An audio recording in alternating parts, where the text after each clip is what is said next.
Hello YouTube, my name is Nero, and today we have some Call of Duty Modern Warfare Remastered, and welcome to 2017. My first video of 2017 is now upon us. It's a year for change, and I figured we would go ahead and discuss something that may actually be changing in the Call of Duty franchise, and discuss whether or not it would be a good idea or a bad idea for the Call of Duty franchise to basically take a break, right? Just stop with the yearly game, stop with the yearly cycle, just stop developing for 1 year. Give the studios a break and give the fans a break from the Call of Duty franchise, because you guys don't know, Call of Duty has been making yearly games since 2005. It's been a very long time since we've had a year off from this franchise, and as a result, there's definitely going to be some franchise fatigue. So let's discuss why they should give Call of Duty a break and why they should not give Call of Duty a break. So why should they not give COD a break? Let's start with that first. The big question is, why would they give Call of Duty a break? Because COD is incredibly successful financially. Like, each and every year, it is the best-selling game for just about the past decade. I think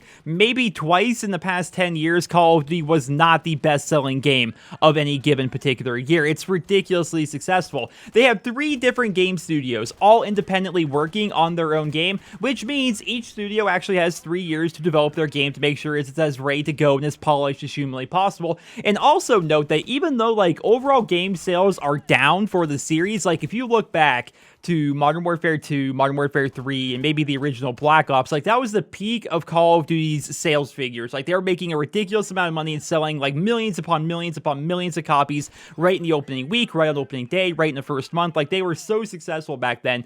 And while they have declined quite a bit in terms of sales, especially in the first month ever since then, like, looking at Infinite Warfare, it's down ridiculously compared to, like, Modern Warfare 3, for example. They are still making a ton of money via microtransactions, because we have a lot more microtransactions in the series now than we did back in, say, Modern Warfare 2. Like, back in MW2, we had map packs, right? That's it. We had a couple of map packs, and that's it. Whereas in Infinite Warfare, I think they're already on their second bit of supply drop content. Like, they've already added in a bunch of extra stuff to supply drops, extra variants and whatnot. They've already started that in Modern Warfare Remastered. Of course, we had it in Black Ops 3. We had it in Advanced Warfare. They make a freaking ton of money off of microtransactions, and it doesn't require a ton of effort on their part, because usually at this point in the year, like, once the game is actually out, the art team has a lot of downtime. They just don't have a lot going on, but now they're all being put to work designing camos and designing skins and weapon kits and all that, which is going to be bringing in a ton of money for the studios and for the publishers. Overall, the takeaway from this is, why would they stop? They're making a ton of money from sales. They're still the best-selling game just about every single year,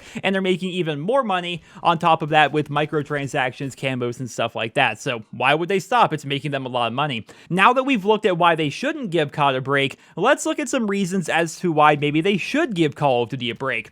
The series itself, like I said, has had yearly installments for over a decade now, right? Ever since Call of Duty 2 back in 2005. And as you guys can imagine, it's difficult to have a series run for that long with so many installments without players just eventually experiencing franchise fatigue. Like, I know it's hit me occasionally. I know it's probably hit a bunch of you guys as well. Just, if you've been playing the series for a long time, even though they do a lot to change it, it's still the same formula at the end of the day, and you kind of get tired of that. You experience franchise fatigue. So as a direct result, studios have had to think outside the box to try and keep the series fresh, right? They can't just keep making the same game that they made back in 2005. They have to try to innovate and make the game even better and try to make it feel fresh without deviating too much away from the original formula. But sadly, it's kind of gotten to the point where the Call of Duty that we see today is really nothing like Call of Duty was originally. Like, back in the day, this was Call of Duty, right? What you're looking at on your screen right now, this was basically Call of Duty. This personified, I suppose, or exemplified Call of Duty itself. And here in 2017, this is what Call of Duty is all about. Like, the two games are just so different. Even though they're in the same franchise, they're just so different. There's a huge disparity between the two. Call of Duty used to be incredibly grounded in the gritty realities of war, and to be fair, it still kind of is that today, but they have a huge science fiction twist thrown on top of that. So if Call of Duty were to have taken a break now and again, we probably wouldn't have gotten to this point. If Call of Duty did not do yearly games ever since 2005, we probably wouldn't be in space right now with Infinite Warfare. We probably wouldn't have seen Advanced Warfare. We wouldn't have gone into the future. We probably still would be in World War II, maybe some stuff with World War I, probably more stuff with Vietnam and the Cold War, and of course a bunch of modern stuff as well. I don't think that we would be currently in space in the Call of Duty franchise if we would have taken a break now and again. So maybe that's the reason as to why they should give the franchise a break for a little bit, because if they continue on down this trend, where are we going to go from here? We're already in space. We're already fighting on Jupiter's moons. We're already having jetpacks. We're already using laser weapons and running on walls and stuff like that. How much further can we go without eventually starting to go backwards? Think about that for a moment. Another reason Call of Duty might take a year off would be more time for these studios to make their games even better.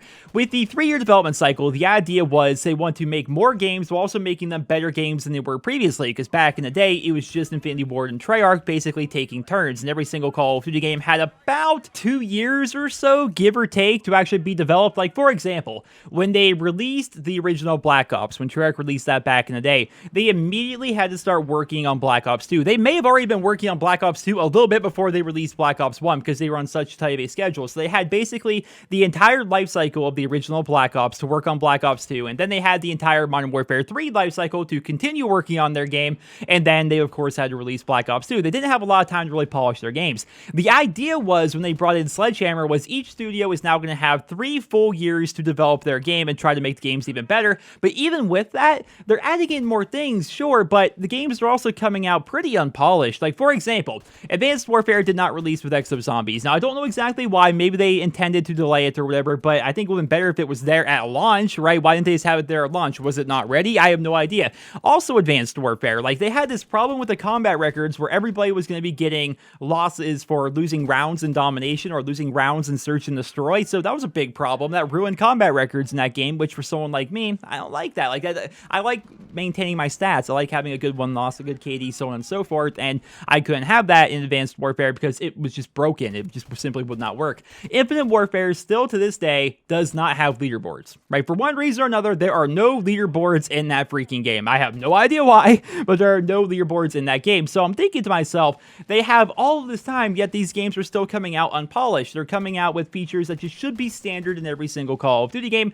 Maybe if they took a year off, they would have more time to actually get their ducks in a row and figure out what exactly is going on here, get their priorities in line, and make sure the game is as polished as possible as soon as it comes out. Another reason why they may want to decide to delay a Call of Duty game would actually be to figure out what they're going to do with remastered games going forward, right? Because I can't tell you guys what the sales are like. We do know that Infinite Warfare's sales are down, but I can't tell you what it's like for Modern Warfare Remastered. I have no idea how many people are actually playing the game or how much money it's made for them, but I do know from the community perspective, Modern Warfare Remastered has been incredibly popular. Like, people really enjoy the game, and even though it's like a remastered old game, it still feels like a new game in a lot of respects, and you're seeing these people play a boots on the ground Call of Duty game that they love. Like, it's working out very well, Modern Warfare Remastered, and I don't know about you guys, but I would love to see a remastered World at War, a remastered Modern Warfare 2, the original Black Ops, all of them. Like, eventually they should remake every single Call of Duty game, like even Black Ops 2.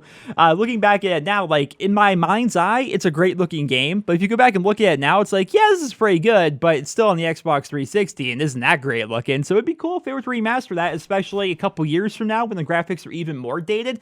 That would be pretty cool.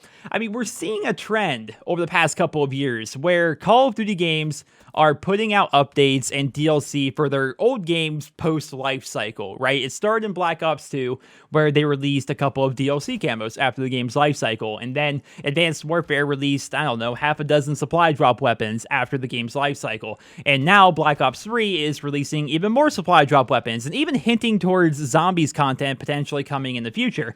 Call of Duty, it appears anyway, is finally starting to look towards monetizing and perhaps even updating their old games, which I think would be a good idea. Now, right now, they're basically just monetizing it, right? They're basically saying, here's a supply drop weapon for Black Ops 3, go back and play this game, you know? Or same thing for Advanced Warfare, same thing for Black Ops 2, so on and so forth. But I think it'd be very cool if they were to start working on monetizing and updating their old games to make them better. I don't know about you guys, but I think it'd be awesome if they were to add DLC camos to Modern Warfare 2 in exchange for fixing one one-man army danger close grenade launchers. Like, back in the day, there was like this big controversy on Favela with like a picture frame in the bathroom or something like that, and they went back and they fixed that picture frame. They removed the text from it, and apparently it was offensive, right? While they were in there, why did they fix grenade launchers? Like, if they're already like messing around with things, like, I don't know much about game coding, but isn't it as simple as just like changing the damage values of grenade launchers or something like that? Like, they don't even need to do a big overhaul where they rework one-man army or rework danger close or anything like that. Just simply make it so grenade launchers do like no damage at all. Like, just give them like a damage value of 1, and suddenly like that game's fixed and things are freaking amazing, especially while playing ground war. Like, I would gladly take that in exchange for adding in like microtransaction camos to Modern Warfare 2. I would also be okay with adding in like DLC camos to the original Black Ops in exchange for fixing the ground war gunship issue or the Nova Gas modded lobbies, which are kind of plaguing that game now and then. So I think it'd be cool if they were to go back and start working on their old games, and that is something that they could do if they had a year off of developing the Call of Duty franchise. So what do you guys think? What do you guys think about the Call of Duty franchise potentially taking a year off? Why do you think it would be a good idea, and why do you think it would be a bad idea? I laid out a couple of reasons here in this video that came to mind, and I would love to hear what you guys think about that down there in the comment section below. Do you think maybe COD 2017 should be delayed 1 year? Do you think we should have a year off of Call of Duty? Would it be good for the franchise? Would it be bad for the franchise? I think it's an interesting topic, and that's why I wanted to pose that question to you guys here in this video. Well, I hope you guys all enjoyed it, and if you did, please drop me a rating. I hope you guys are enjoying your 2017 so far. Hopefully you guys haven't broken your New Year's resolutions already. I haven't. I'm still working on becoming a better me, a better Nero, a better Joe, better everything. It's been going good so far. I'm enjoying 2017 in the, I don't know what time this video being recorded, 17 hours or so that it's been here. But hopefully you guys are as well. Hopefully you guys are enjoying your New Year's Day. Hopefully you guys had a safe and happy New Year. But once again, guys, hope you enjoyed the video. Drop me a rating. Hope you guys all have a wonderful day.